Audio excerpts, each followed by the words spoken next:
دو آدمی ہم سفر تھے، ایک کے پاس 5 روٹیاں تھی اور دوسرے کے پاس 3۔ کھانے کا وقت آیا تو راستے میں ایک جگہ دونوں مل کر کھانے کو بیٹھے، اتنے میں ایک تیسرا شخص بھی آ گیا۔ انہوں نے اس سے کہا آؤ بھائی کھانا حاضر ہے۔ اس شخص نے یہ دعوت قبول کر لی اور وہ بھی ان کے ساتھ کھانے میں شریک ہو گیا۔ کھانا کھا لینے کے بعد وہ تیسرا شخص 8 روپے ان کو دے گیا اور کہہ گیا کہ آپس میں بانٹ لینا۔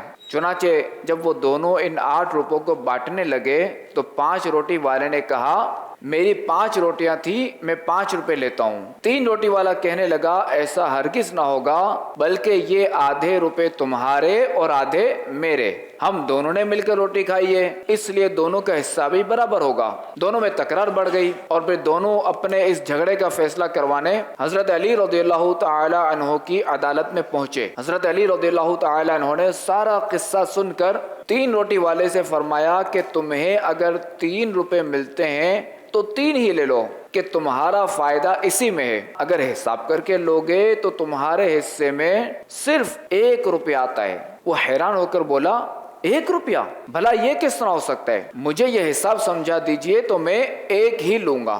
حضرت علی رضی اللہ تعالی عنہ نے فرمایا اچھا تو سنو، تمہاری 3 روٹیاں تھیں اور اس تمہارے ساتھی کی 5، کل 8 روٹیاں بنی تھیں اور تم کھانے والے 3، تو ان 8 روٹیوں کے 3 ٹکڑے کرو تو ڈبل 12 ٹکڑے بنتے ہیں، یعنی 24 ٹکڑے بنتے ہیں۔ اب ان 24 ٹکڑوں کو 3 کھانے والوں میں تقسیم کرو تو 8 ٹکڑے سب کے حصے میں آئے، یعنی تینوں نے 8 ٹکڑے کھائے۔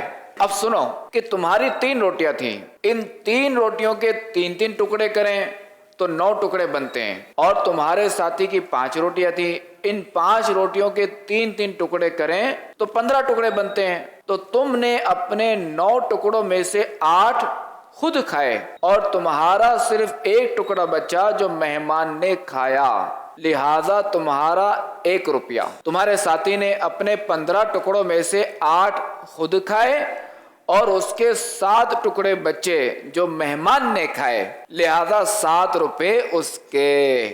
یہ فیصلہ سن کر وہ شخص حیران رہ گیا اور مجبوراً اسے 1 ہی روپیہ لینا پڑا اور دل میں کہنے لگا کہ 3 ہی لے لیتا تو اچھا تھا۔